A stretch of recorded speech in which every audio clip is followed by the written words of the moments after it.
سال پیش داداش این خاکو نبین، کل اینجا کفش طلا بود. این ستون قد تاریخ دیدنش یه ماجرا بود.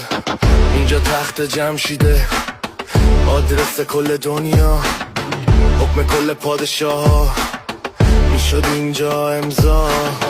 پادشاه این زمین گفت کسی حریفم نیست، ولی اونور اسکندر کرده شمشیرش رو تیر.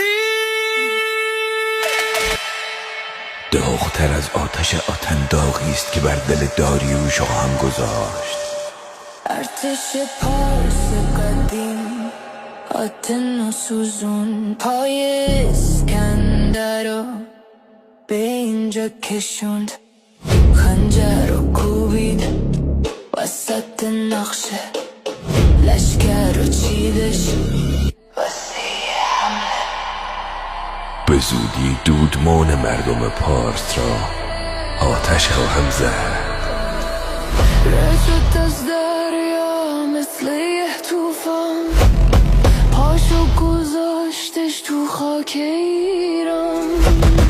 تیغش میبارید شاهرگ و گردن، پر شد از جسد خاک این وطن.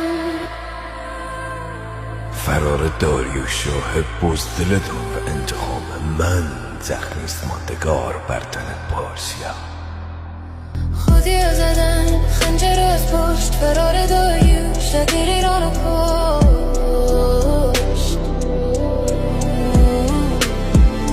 تخت جمشید رفت توی اسارت، کل کاخو کرد همونجا غارت.